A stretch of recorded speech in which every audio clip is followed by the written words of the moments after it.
right, all right. How you feeling? Cool. You feeling good? Mm-hmm. You about ready? I'm ready. All right, man. I hope they ready. You see what happened?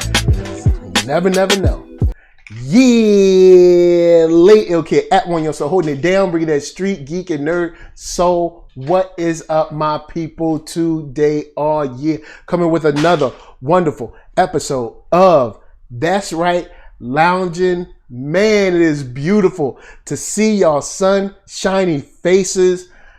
We made it to another week. Now, we are not, we are not going to get this started without, of course, NERDSoulite. Say what's up.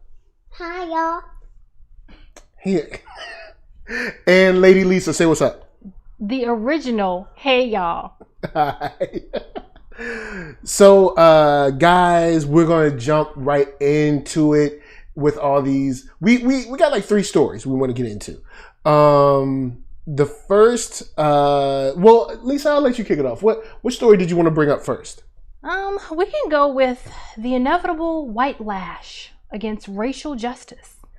Yes. This is an article on The Nation written by Elie Mystal. I hope I do not mess up your name, sir. Apologies. The article says the inevitable white lash against racial justice has started as black people fight for our lives. White supremacists reach for their guns and white allies go soft. And this is a very interesting article about the diminishing supposed support that we're having from what, Malcolm X told us about before, about the liberal whites. And now where we had, of course, George Floyd, where there was something that was just indisputable. Now we have the sort of like the traditional white media going back to pretty much just blaming the victim. You have Jacob Blake, and it's, did you know he had been to jail before? Did he had a knife, and maybe there was a knife. And now, of course, we found out now that there won't no knife nowhere to be found, but they just invented a knife. But there's a knife in the car, and did you know that he was a disgruntled employee or so? They'll find anything they can find. And once again, we're right back to the mess that we was in before of, black people somehow deserve it. Black people, it must have did something, black people, why was he wearing that? Or why did he look that way? And I want to talk about, there's three different pieces I want to touch on in this article. He opens up, says, now comes the part where white people abandon us. Now comes the part where the white majority impatiently demands a return to normalcy. Now comes the part where white people say, quote, I believe that Black lives matter, but... Now comes the part where white people start literally telling black people to stop protesting because some bad people are also protesting. And I thought that was interesting because in one paragraph, he kind of puts together the liberal white discomfort with you asking for the bare minimum. The bare minimum, don't kill me.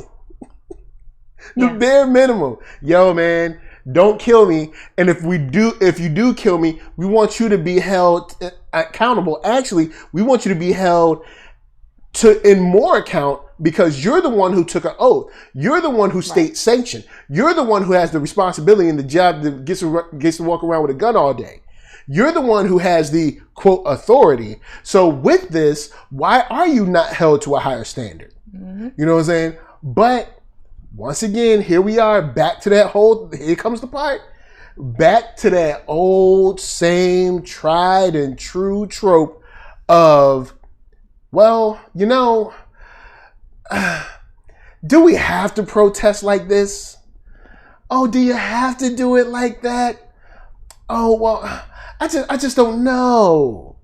And it's this soft gaslighting of our grievances with the government and society as a whole from a place of slight discomfort. You know, like, oh, you know, we don't want to have to, you know, we don't want to have to do anything.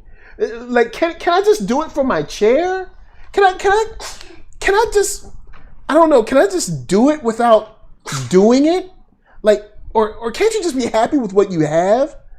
And once again, we're caught up in this idea of either A, you're doing it wrong.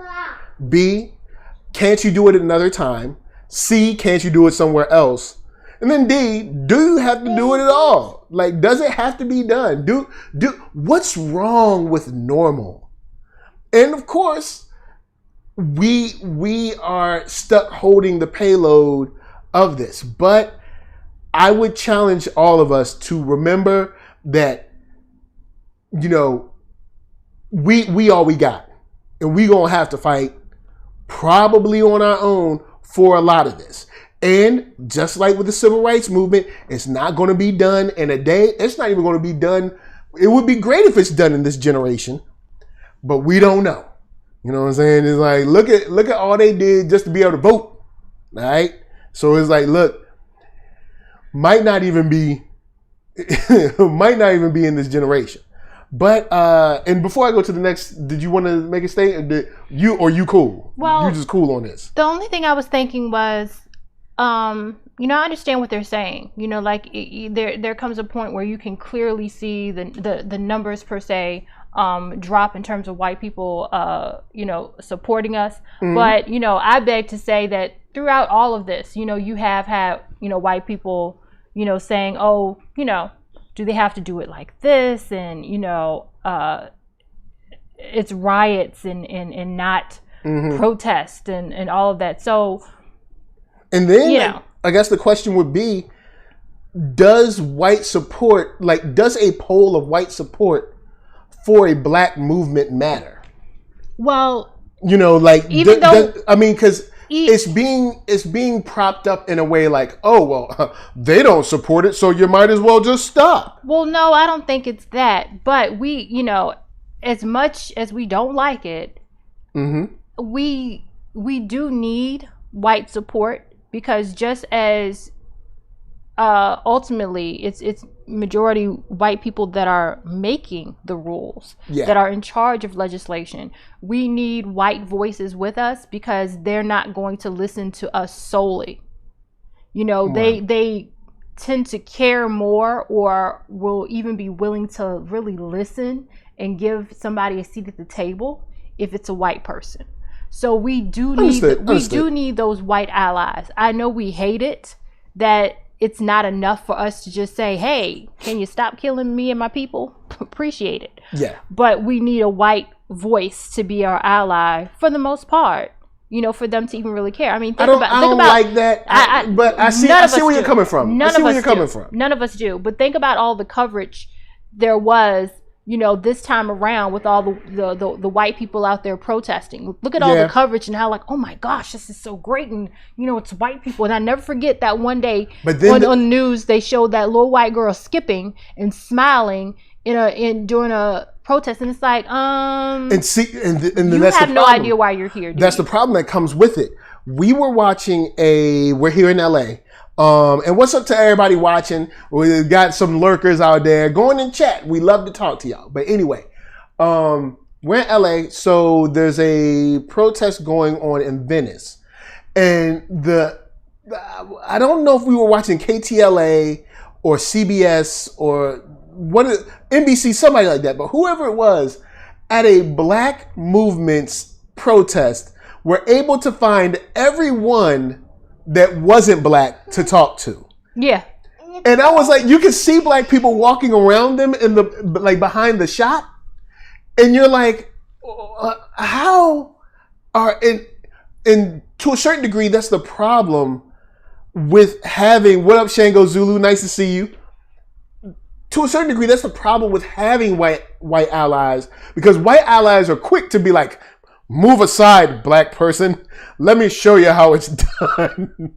It's like, whoa. We glad you here, but nobody told you could speak. And of course, traditional media is good at saying like, look, all right, we don't need no black voices.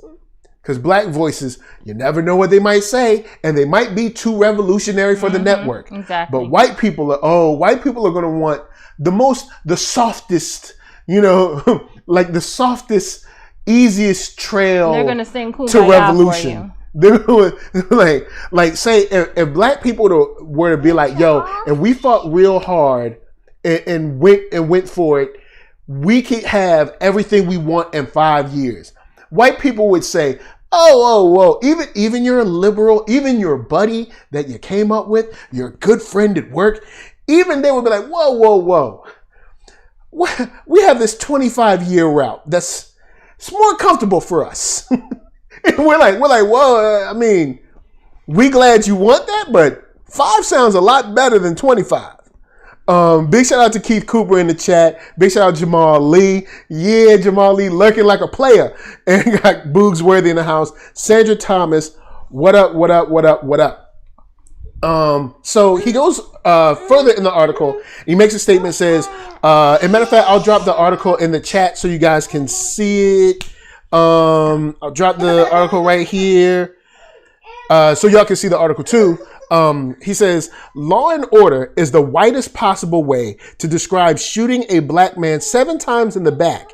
Quote, chaos is a weird euphemism for the uprising of a people who are sick of being brutalized at the hands of the state.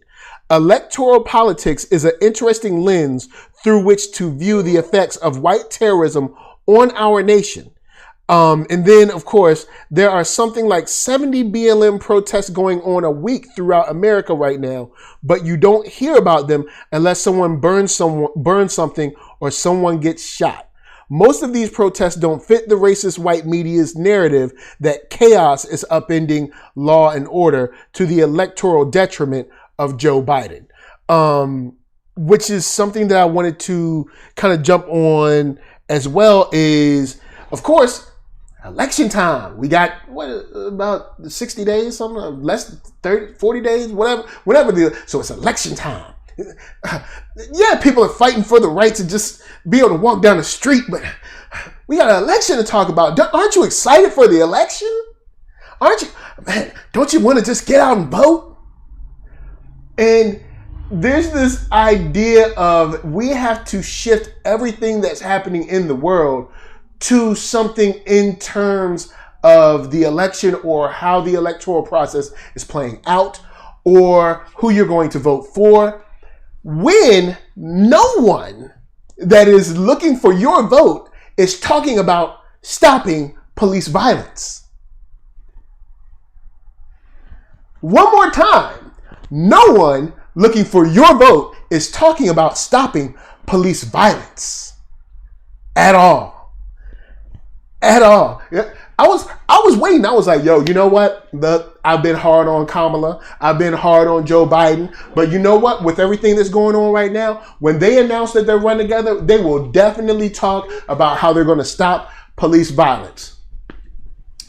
Crickets. Then I was like, DNC comes up. I'm like, yo, the DNC is going to have a plan to stop police violence because that's all everybody talking about right now. This, like he said in the article, there's like 70 something protests all across the nation. It is a huge deal. Someone's going to bring this up. Now they talk about police violence. No plan. No plan. Now, you might ask, well, I mean, they're a politician. It's their job, man. Say you, I don't know, say you at a job, say you working the hot dog stand, right? And you got 3 people come up and they order at the same time. You need to have a plan to be able to handle the hot dogs. If not, guess what? You will be overwhelmed and you will soon get fired. Because we'll be like, hey, you ain't had no plan. You don't know how to do this. But the same people asking us, yo, vote for me. Where's your plan? Well, look, I'm going to say something inspiring. Yo, where's your plan? Yo, check it. Look, we need to all be together. Work as one. Where's your plan? Yo, we need to stop racism. Racism is a disease. Cool. What's your plan to stop it? I hear nothing. Then the RNC happens. I'm like, yo, the RNC, the DNC, they was whack. So the RNC probably going to use it to their advantage. They going to have a plan. Even if they lying about something, they're still going to have a plan, right? Nothing. No plan, no ideas, not even a lie for you. And once again, you're stuck with this whole idea of the election is king, regardless of what the election is really about, because as long as the election completely controls the news cycle, you will not be able to know what's going on around the country and think intrinsically, or not, maybe not intrinsically, but you'll think that somehow protests have just magically disappeared. And it's like, no, people still out there fighting the power like they have always been. But guess what? It's not in white media's favor to show that anymore, because they want to talk about the election, because honestly, they didn't want us protesting anyway. Big shout out to Keith Cooper. Yep, facts. Yeah, you know what I'm saying? Look, man, you know the deal. Big shout out to Sandra Thomas. Said we cannot trust these people. True. Let's see. Boogsworthy, facts. Keith Cooper. You know what I'm saying? You know the deal. You know the deal. And also, since Keith Cooper is in the chat, make sure y'all check out Blurtish. Blurtish is super, super dope. Blurtish.com. BLRD-ISH.com. They're super sweet. Check them out. You know what I'm saying? Podcasts, interviews. They got comics, all that. And Hitflix says, no, the DNC are just as pro-police as the Republicans. And yeah. Pretty much hit it on the head. So lastly, he ends off with what is it? He ends off the article with what is it? I have not lived a double life. There is no parallel form of my adulthood connected to white people or a white community or an alternative white identity. I have lived this life. Wrong. We're going to get you on that. He ends with, let's see. Essentially, the months after Floyd's murder have been a summer fling for majority of white people. It's like they went on a safari in Ghana, saw some lions, had some love with a black person who works there, and learned a lot about the transatlantic slave trade. But now playtime's over, and the white majority has to get back to the serious work of enforcing white supremacy and privilege, and re-electing a bigoted president. If you thought Floyd's murder was going to lead to structural change, then you don't know white people as well as I do. And that's how he ends it off. And before I get too wordy, did you want to weigh in on anything? Or you good? All right, cool. Are you back on? You back on too? Cool. I guess, yeah. So the thing that you're left with is, how are we able to kind of like go forward, or where do we go forward from here, knowing that, you know what I'm saying, knowing that we're going to have that diminished support? I would say at least one thing or two things you could do. One, stay tuned in to the protests in and around your area. And if there's any video in and around your area of protests, tweet it, Facebook share it, Instagram story it.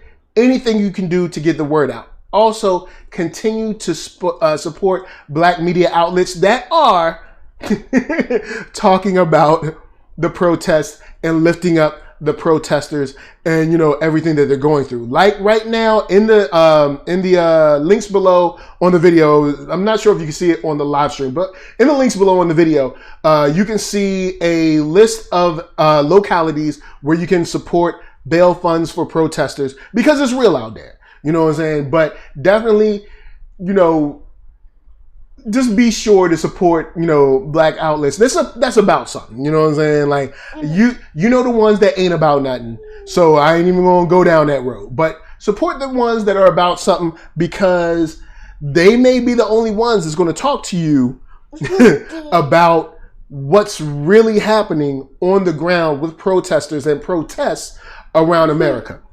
So I'll leave it on that one. Man, shot by Nolan. Yeah, he got them oatmeal raisins, boy. He got them oatmeal raisins up in the hand. You know, double fisted. So next, did you want to get started on the next one, or did you want me to? Because this is a story that Keith from Blurtish put me on to, which was a young man, unfortunately, in front of a Trader Joe's, was killed. Didn't need to be killed. No need for him to be killed. You know what I'm saying? No, not a young man was killed. Well, I mean, I don't want to, I ain't trying to be like ageist or nothing, but... it's not being ageist. He was a 61-year-old man. He was a 61-year-old man. Somebody's grandpa, somebody's daddy. Let's call it what it is. I'm just saying. I didn't want to say an old man. Well, you don't have to say old man. You can say 61-year-old man. He ain't no young man. Well, I was just trying to be, compared to Moses, yes, but... by our earthly terms, he's an elder. He's an elder gentleman.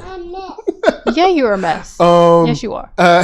He's an elder gentleman, and in front of his name was what's his name? Trying to find his name, but it was in Baton Rouge, and Jace Boyd shot him and killed him outside of a Trader Joe's, and at first.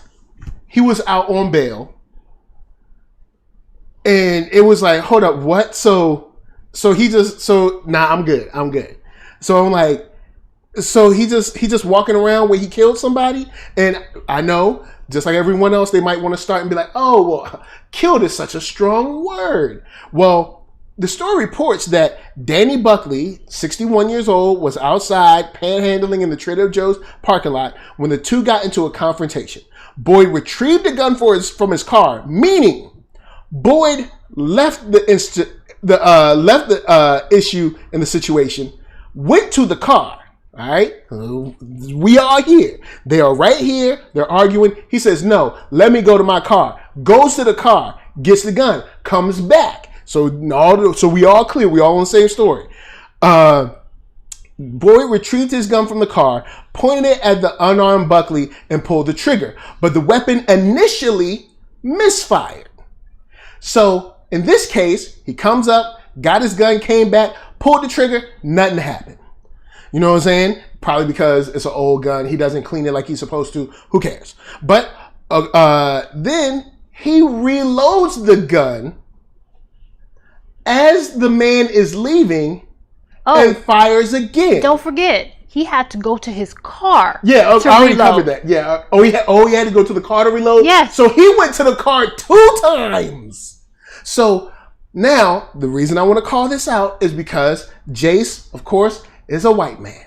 Now, the reason I'm calling this out is because he is being charged with 2nd-degree murder, which is interesting. When murder, you have to establish intent, correct? Mm-hmm. Okay.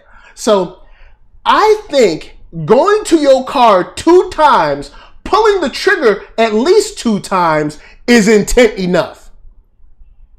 Think about it. For a black person, holding a toy gun is a death sentence. I mean, amen, somebody. Yeah. But here we go with the white man. Dude's able to go to the car 2 times, pull the trigger at least 2 times, kill the man. For no one had to die that day, and it's 2nd-degree murder.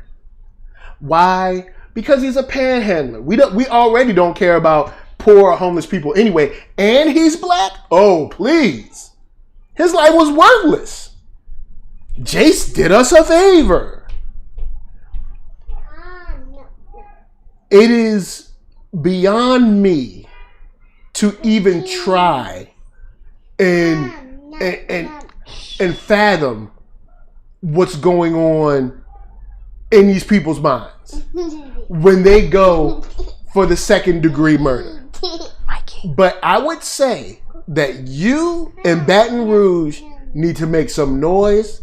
Y'all need to get out there. Y'all need to, yell, stomp, throw some rocks, whatever y'all got to do. Cause second degree, that ain't right. And I'm tired. I'm just tired. Ain't you tired? We all tired. It's like every week is mystery meat. Every week we gotta come through here, and it's like, yo, who else black got shot? Like, and it's funny because Lisa, I used to do this with Marquita. If you've been with the show, I used to do it with this Marquita, right? Lisa was like, oh, Friday must be the black show. And I'm like, well, no, not really. We just talk about Twitter and news issues. Unfortunately, so frequent, so much more frequent and so much more intense are these killings of black people by either the police or these Batman wannabe white people.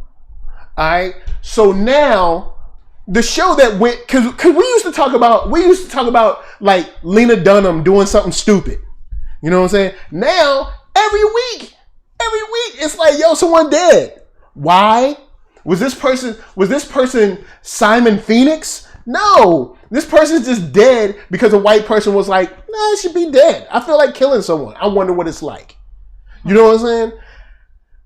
Second degree is BS, but I just want y'all to know, yo, look, I see it, we see it, and if there's something y'all can do, matter of fact, it should be some time for someone to be able to vote in or vote out. Pack that city council, pack in front of that police department, whatever y'all yell, scream, shout, make y'all picket signs, whatever y'all got to do, get in their face and let them know y'all ain't quitting. Y'all ain't giving up. Y'all see it and it's bull. Cause we tired. And shouts to Shot by Nolan said Baton Rouge need to turn up. Don't have Boosie leading the charge either.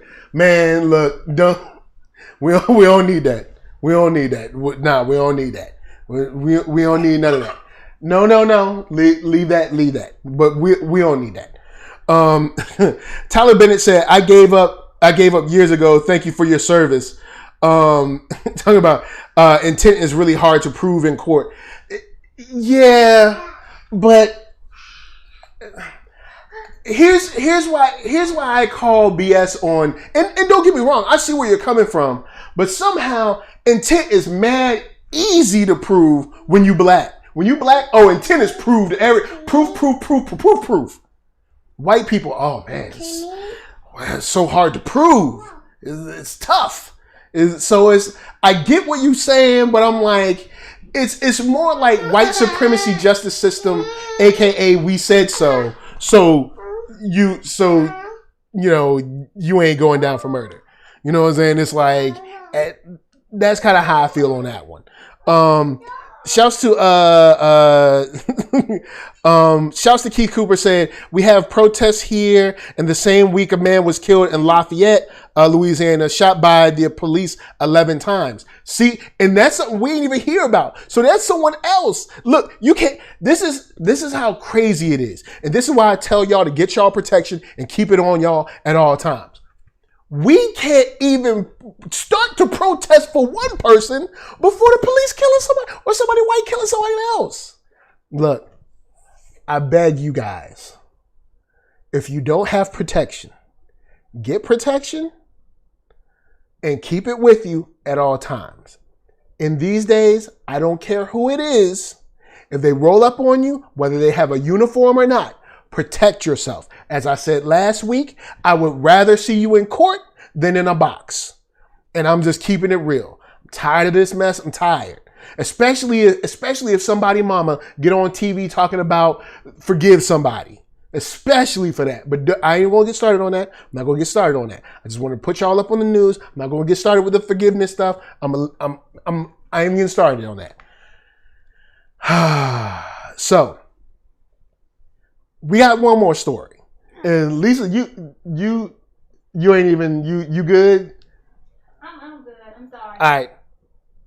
All right, cool. All right. So, last story, Rachel Dolezal could be considered a pioneer. She could be considered someone who, initially was thought to be, a one and only, but seems to be a trailblazer, if you will.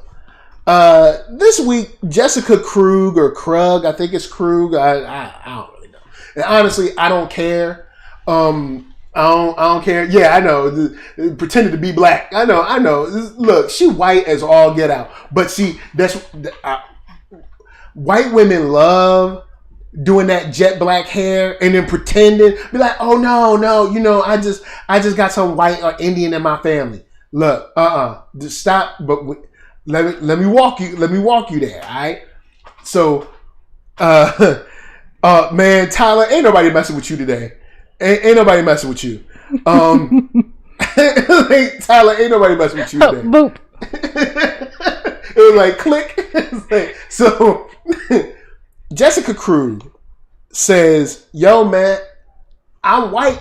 I've been pretending to be black all my life. And you know what? It's time to come clean. Not only am I going to come clean, but I'm going to write this long, verbose article about it. In a way where I sort of seem like a hero. Yeah. Or like she wrote it in a way where like she's a hero for like accepting that she did something. I know, because the whole thing is like, I know I don't deserve forgiveness, but I hope I get forgiveness. I know I can never mend the relationships, but I'm going to try and mend the relationships. It's like, no. White women this is why I tell y'all, white women is more dangerous than white men. All right, white men are bad. Oh, they bad. But remember the acting Emmy Award given to Amy. Was it Amy Cooper in Central Park? What was her name? Amy Cooper. Amber Cooper. Amy Cooper. Amy Cooper. Amy Cooper. That's how white women do. White women will be like, I'm going to call, and I'm going to say it's a black man. All of a sudden she was like, oh, help. You think that was better? You think that was better? You think that was better than Barbecue Becky? Oh yeah, Barbecue Becky did cry. She did some crying. I mean, she had Terminator shades on too. She like broke down as soon as the cop got there. He was like, what? But of course, as white womanhood does, they like, look, telling on black people ain't enough. We also got to take what black people have. And in this case, of course, take what black women have. So this chick writes this article. Tyler Benny, you stupid. Homegirl writes this article starting out with this. It says, the truth and the anti-black violence of my lies. Like it's already written like she wants a TV movie on Lifetime about her. Like it's already written like no.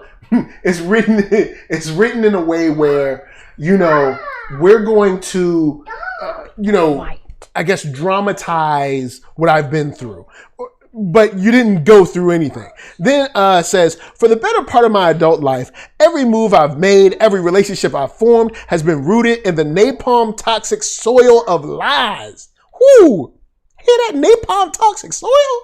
Woo! A white woman calling her own self toxic. Now that's crazy. This is not just any lies.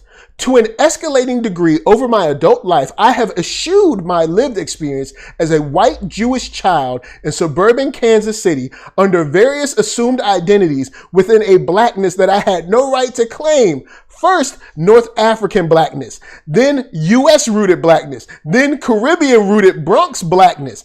I have not only claimed these identities as my own when I had absolutely no right to do so, when doing so is the very epitome of violence, of thievery, and appropriation, of the myriad of ways in which non-black people continue to use and abuse black identities and cultures. But I have formed intimate relationships with loving, compassionate people who have trusted and cared for me when I have deserved neither trust nor caring. Now, I need to stop for a second because she wrote this so eloquently. Oh man, she went into such detail this girl thinks about. She went into such detail about exactly what she's done. Yeah. And it's clear she has a very good understanding of how deep it goes as to what she's done. So then my question becomes, well, at what point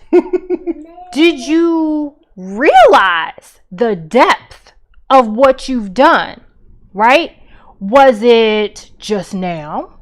Was it today? A year ago? Was it 2 years ago? At what point did you realize this and then decide, oh, I know this is bad. Oh, I know this is bad, but I'm going to keep on going. Because I want to do this.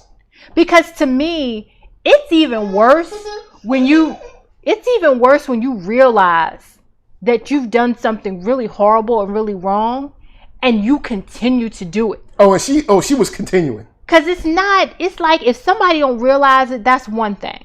You know, you can be upset. She realized every time she looked in the mirror. You can be upset about their ignorance, right? Yeah. But it's another thing for someone to express knowing what they're doing and then continue to do it. Yeah. Like, this is on a whole nother level. I'm like, what you writing this for? So she goes through all this. She's like, I've been faking to be black, and I've done all these things as a black woman, and is, done all these things, and basically pushed other black women out the way and took spaces they should have had, basically silencing and stealing their voices. But whatever. I wrote this article, and I'm powerful. I'm taking back power for writing this article. So this guy that knows her and was a friend of hers didn't know, said Jess Krug, professor at GW George Washington, tweets, is someone I called a friend up until this morning when she gave me a call admitting to everything written here. She didn't do it out of benevolence. She did it because she had been found out. Thank you. And like my grandfather says, just because it's old don't mean it ain't right. My granddad said, yo, what's dark will come to the light. Might be today, might be tomorrow, might not be next week, but one day it's going to come out. One day your lie going to surface up somewhere, and here it is. And now she's like, oh, I'm writing this in a way where I'm powerful. And then, oh, I love the power in the end. There is no way for me to satisfactorily end this statement. This isn't a confession. It isn't a public relations move, and it damn sure isn't a shield. It's the truth, though. Like, stop it. Like, you can't even, like, you have to be Meryl Streep even when you writing something like you did wrong. Like, baby, stop it. Now, reason I brought up this article, Abacadabra said, did she know when she was winning those 6-figure fellowships? Thank you. You know what I'm saying? Like, shouts to Vivi in the house. What up? Shouts to Lotus Scholar. Shouts to Kibi23. Hey. I wanted to bring this up because Rachel Dolezal has done this. She has done this, but they are not the only ones that are out there doing this, because they understand that we have our own hangups in our own community of blackness about the one drop rule and about colorism. And how are we to decide or tell someone who isn't black? And we have that own argument. So now we're scared to even bring it up when it actually should be brought up. Now, hold on with me. So, the DNC was like 2-3 weeks ago, right? DNC was 2-3 weeks ago. I can't remember. I want to say it was 2-3 weeks ago. And Kamala Harris said that her Indian mother raised a strong black woman. And when she said that, I was like, it's going to hit the fan, because I know how my people are and I know how black Twitter is. It's about to hit the fan. So I put up an image saying it's about to hit the fan. And then even furthermore said, you know what's funny? This sounds like something that that Rachel Dolezal would be mad about if y'all gonna hold her down and not hold, Rachel down. And I put that up. I got a whole bunch of fire about, man, you shouldn't say this about nobody. Of course they can raise her. And that's the energy that this woman, Jessica Krug, snuck under the rug to be able to operate as a black woman so long. I was told that you can't even have a respectful conversation about what it means to be black today and who should be able to pander as or as not a black person in America today. That's what I was told. And that kind of energy of just accept their blackness, even when it's like, hold up, are they black? Like, because there was people on Racial Dolezal that was like, there was sisters in the documentary that was like, yo, I always thought something was wrong with her. Her stories wouldn't add up. Something won't right. And people are saying this about Jessica Krug. Something ain't right. Her stories was weird. Something about her blackness just didn't connect. But since we have these black people around here, or some people that are, either they're biracial or they're light skin or dark skin or whatever, but they're all on this train of never question anybody's blackness. No, when things don't add up, you need to question people. Should you be disrespectful? No, you should not. You should not be disrespectful. I'm not saying going yelling and screaming and stuff, but you should say, yo, man, this story doesn't sound right. Are you lying about this? This doesn't seem to add up. That doesn't seem to add up. Why are you doing this? Those are general. Whenever someone tells you that you should just not ask questions just because someone is pretending to be part of your community when they have never seemed to be down or put in on your community, you should be able to ask questions about someone claiming to be in your community. And it's Tyler Bennett says, I like to challenge people's whiteness as a more profitable game. But it's the interesting thing here because once again, we have a white woman further silencing and stealing the voice of a black woman or multiple black women. There's tons of black women that could have filled the slots that she was filling and taking happily. Now, after she's done taking everything she gonna take, and now she about to get found out because somebody probably did some research on her dumb self, and now she about to get found out. Now she even gets to write a powerful article about, well, I'm strong because I've told you this. Cancel me. Well, it's powerful to who though? It's corny. It's corny. Herself. Yeah, to herself. Her, yet again. She's doing pretty much the same thing that she's been doing by pretending she's black. She's, it's like she's stroking her own ego. Because I'm sure after she wrote it, she's on her ego. I'm sure after she wrote it, she was like, "This is amazing. She probably said, "This is powerful. I'm gonna get a Pulitzer for this." Like, sit down, sit your white down, please. Sit all the way down. Sit down, get up, and sit down again 100 times. Also, remember, she said white Jewish. That's why I'm just saying, keep, because they'll do it to you too. Don't be like, oh no, Jewish people done been through struggles. They down with us. Look, it's us. Right? Down with who? No, because I've heard black people online saying Jewish people been through just like what we've been through, man. They down with us. Yo, it's just the same. We go through the same struggle. And they got reparations for what they've been through. They got reparations from numerous countries for what they went through. But we ain't gonna go through that. We ain't got time for that. All right, Tyler Bennett, be respectful now. Tyler, one thing is, Shot by Nolan said, I'm courageous enough to ask to be canceled. Karen logic. And also, Shot by Nolan dropped another joint that I thought was perfect. But he was like, they always want like credit for doing like the smallest thing. You know what I'm saying? It's like, yo, hold up. You didn't do it. You confessed to something you were about to get called out about. Right. That's not strength or power. You had an ultimatum. Either you tell or I tell.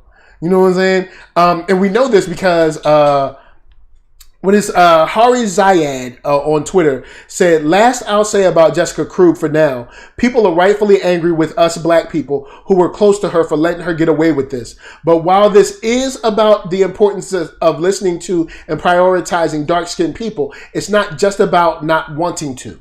And he continues on, and I'm pretty sure the reason he said that, and here's the tweet, I put the tweet in the article so y'all can see it. I'm pretty sure the reason he said that was because I'm sure there's a lot of dark-skinned people that was like, she ain't black. She ain't black. And they was like, nah, she just light-skinned. Stop doing her like that. You see, you hear Jessica Krug, you see how she trying to get us right now? You hear this? They trying to get us. But nah, anyway, they were probably like, nah, she light-skinned. How you gonna tell her who black is and what blackness is? You should be ashamed of yourself. Because black people will shout you down for that. Like, black people will shout you down for that and be like, yo, you know, you should be ashamed for even questioning someone when they do some very funny style stuff. Now, do I say that you should be disrespectful about it? No, you should not. But should you also, you know, just let it ride and say, oh, well, she said she's black, so she's black? No, you should not. If something looked fishy, you need to ask questions. We're just asking questions. That's what Jamie Foxx said. Jamie Foxx said, we're just asking questions. No, look. Look, I am tired. Here's why I'm angry with Jessica Krug. Jessica Krug wore the outfit and the uniform and the mask and the you know, the bodysuit or whatever. She wore blackness. She wore blackface for all intents and purposes. Yeah, she wore blackface for X amount of years of her life, and now she wants to be sort of like respected because she admitted the truth. Like I'm like, how that work? And it's like she's giving us permission to cancel her. Like, please cancel me. Like I don't need your permission. Anyway, look, man, I'm so tired of, because I mean, look, I'm sure she's probably looking. She like, yo, shoot, Rachel got on TV. Rachel got a documentary on Netflix. Shoot, maybe I'll be able to get one if I write this article nice and good. Maybe I'll get me a little Lifetime something. The life and times of Jessica Krug.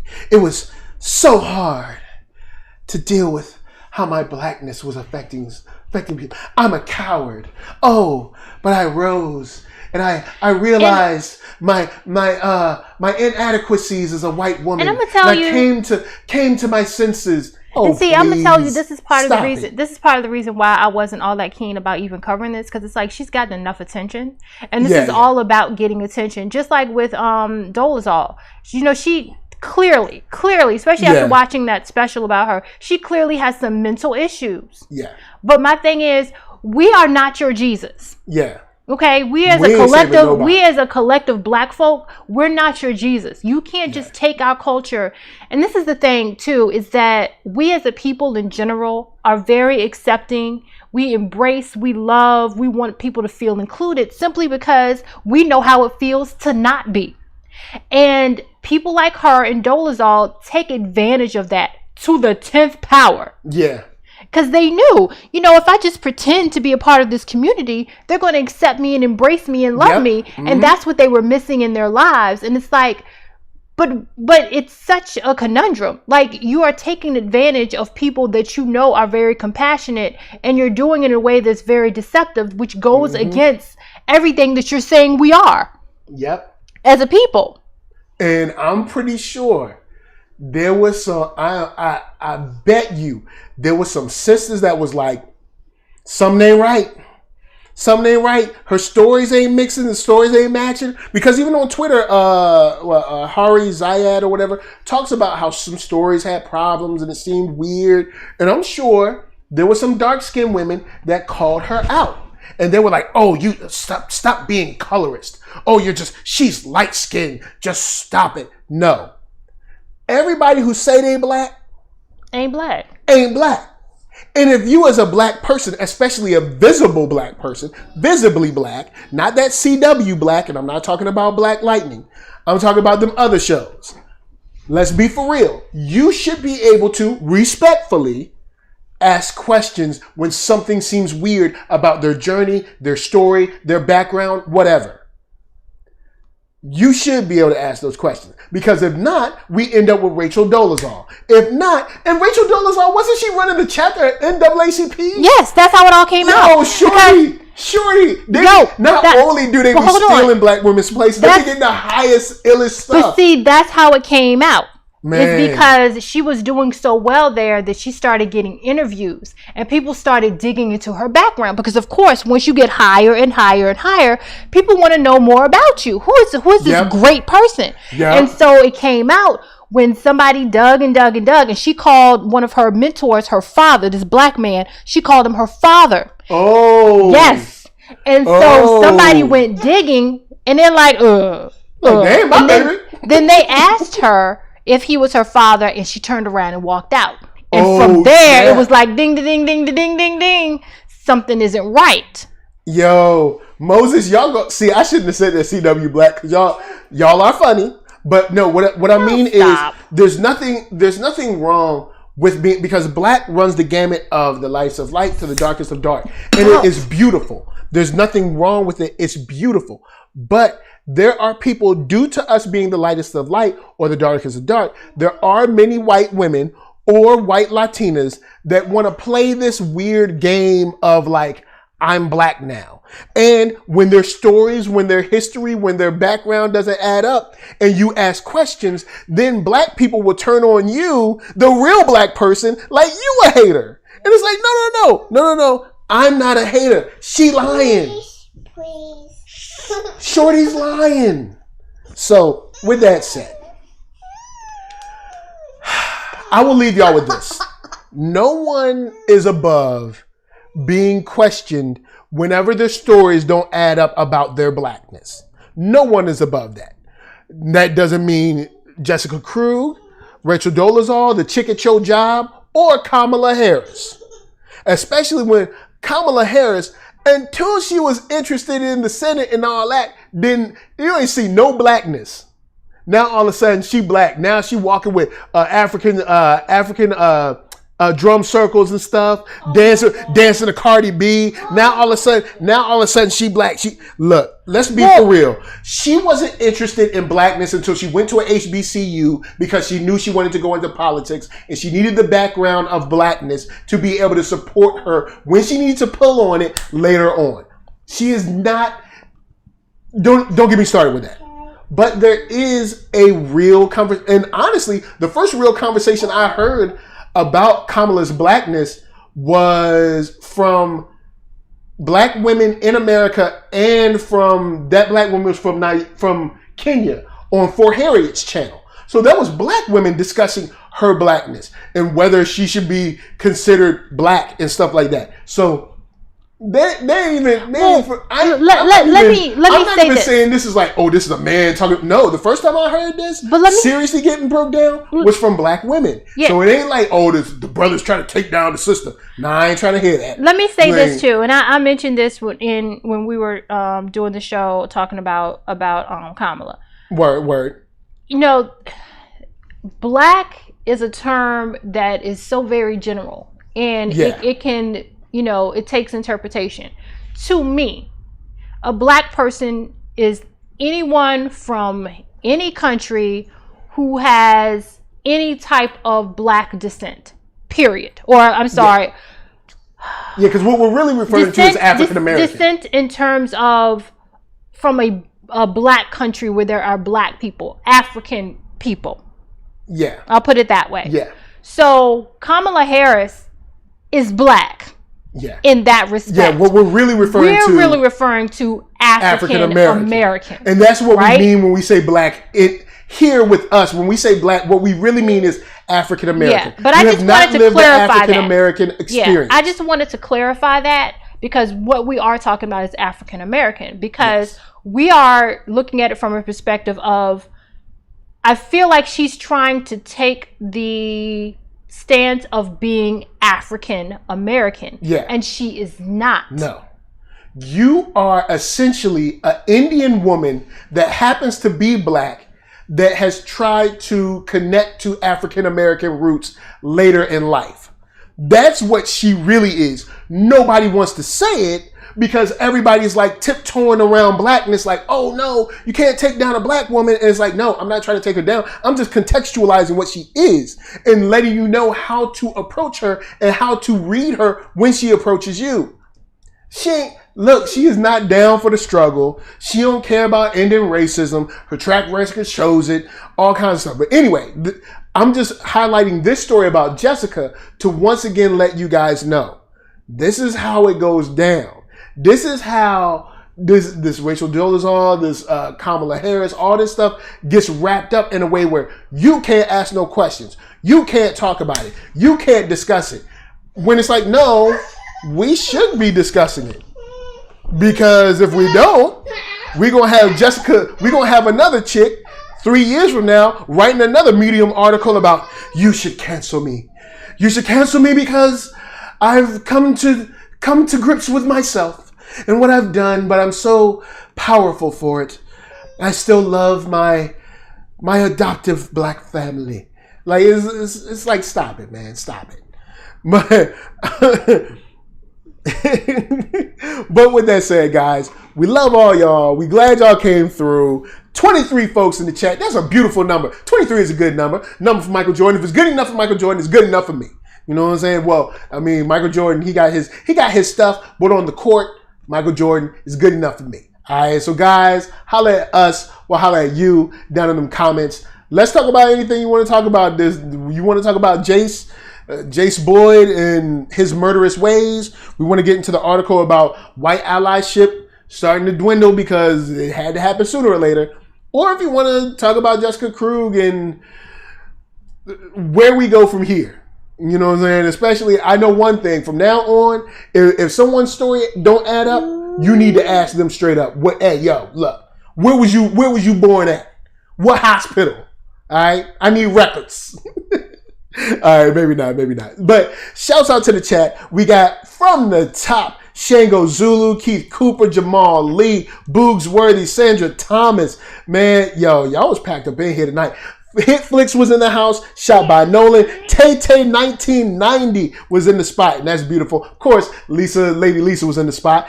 And once again, Tyler Bennett, the crazy, wonderful Tyler Bennett was in the spot. Good to see E equals MCU, which is, you know, I mean, hey, sometimes it does, sometimes it doesn't. VV, much love to VV. We did see Alan Lewis. What up, Alan Lewis? Alan Lewis up in here. We didn't see Little Miss Chocolate, but we did get Kibi 23. We got Below the Fray. No, we do got Little Miss Chocolate. What up, girl? Hey, look, we here. Say chocolate. Chocolate. Yeah, that's right. So it's good to have Little Miss Chocolate in the house. Moses in the house. Good to see you. Yeah, we good. We got everybody. I think we got everybody. If we met Alberta in the house. Who else? I think that's it. I think we got everybody. Alberta, I think we got. If we missed you, I'm sorry. It ain't on purpose. Look, it's a lot of people talking. All right, so I'm trying. But of course, to my left, Lady Lisa, say peace. Peace, y'all. All right, you ready to go? You ready? Yeah, I'm ready. All right, cool. So, NERDSoul, Facebook, Instagram, Twitter, Ireland, places. Podcast, of course, if you like to listen rather than hear, hit that thumbs up. If you like what you're seeing, hit that thumbs down. If you hit that thumbs down, I'm going to send Jessica Krug after you. All right? I mean, Krug after you. And you ain't going to like it. I'm just telling you ain't going to like it. Jessica Krug is the Green Lantern. Jessica Krug is the white girl that pretended to be black. All right. So anyway, also Spotify for that music. Thank you so much for the support or non-support. Either one. Either one will work. So also big shout out to my Patreon supporters. Much love to y'all. Y'all help so much with just the small technical stuff, you know, batteries, mics, chargers, just the small teeny stuff you need. You know what I'm saying? Tim I, Jamal Lee, Kibi, Tyler Bennett, Thought Crimes, Enrique Carrion. Like, you guys are awesome, super sweet, and y'all the jam for real. Also, what's up? If you guys want a NERDSoul t-shirt, where can they find one? Oh, you can find it at shop.thatnerdsoul.com. I will drop the link in the chat so you get yourself a shirt. If you are shirtless, if you're walking around and you're like, man, I ain't got no shirt. I'm half butt naked out here in these streets. I need a shirt. And where can I go? You know what I'm saying? You don't have to go to Kohl's. you can go to NERDSoul. But even if you do have a shirt, you can does it say NERDSoul? Nah, I don't say NERDSoul. You need a NERDSoul shirt. Get yourself a NERDSoul shirt. So, of course, guys, from us to you, we're going to leave y'all with Arcatron. That's ARCKATRON.com. The Space Bridge is in stores now. It's an awesome album. I'm glad to be part of it. He is that dude. So I'm going to leave you with them beats. Until next time, peace. Oh, yeah. Yo.